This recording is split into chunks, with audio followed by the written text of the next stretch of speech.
Hi, Assalamualaikum. My name is Nafifah Binti Al-Zaisha. My matric number 70-F20F2052. Cleanliness in Islam. Islam is a religion that emphasizes cleanliness and purity in two aspects, namely physical and spiritual. Aspects of physical hygiene include personal hygiene, place, clothes, and equipment. A part of physical cleanliness, Islam emphasizes on spiritual cleanliness. That means that one is free from polytheism, hypocrisy, and ill manners. Love of wealth, love of fame, and other carnal diseases. The emphasis in Islam is more on the cleanliness of the inner self, in that is heart, mind, and soul. It is important to ensure that all acts of worship performed by Muslims are in line with the demand of Sharia. Sertu in Islam. Sertu Sharia ritual cleansing or purification. Cleansing is for the cleansing. They involve the highest level of impurity or service nasmulaza in Islamic law. They cause contamination from dark pigs and descendants. Example, if a Muslim were in skin contact with a dog, be it by accident or intention, the Muslim has to cleanse the part of contact by way of sertu. Sharia sertu cleansing protocol and procedure are outlined in accordance with Islamic rulings started in the Holy Quran. Precisely how ritual cleansing should be carried out to cleanse the purity, alters, and contamination from the three types of najj. Thank you. So, Assalamualaikum. My name is Nur Al-Shada binti Qudin and my matric number 17DHF 20F2005. So, today I want to explain about the sertu of the raw material is water. The condition of the water must be natural or mutlak and not mustakmal and must be free from najis. So the first is, according to Sharia law, mutlak water is purely water. It is original state with no mixture and able to clean and cleanse.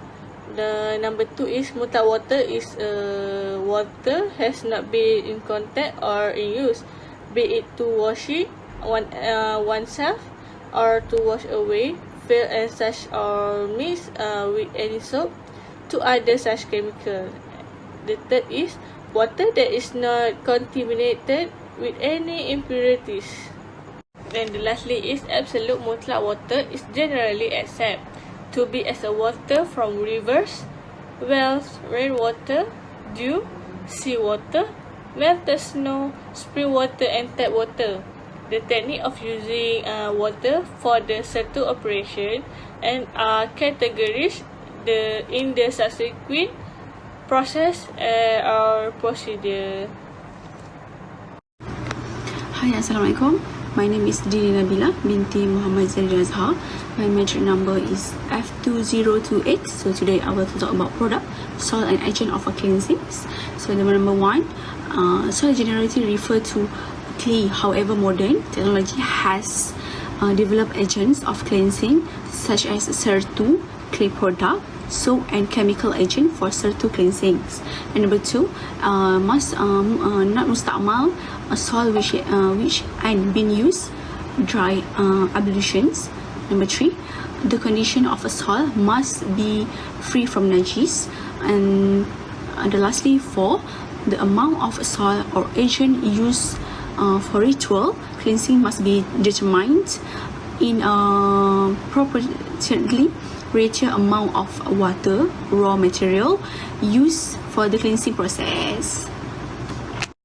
So next, I will talk about procedure of cleansings. The number 1 is it is required to wash even 7 times of one of which shall be the water we mix with salt. Number 2, the first wash shall be to clear existence of najis even if a few washes are needed. And the 3, the water of from first cleansing shall not be remain behind the next wash shall be counted at the second wash. And number 4, the amount of soil used is just enough to make a suspicions. And number 5, the user of cleansing agent containing solid parameters.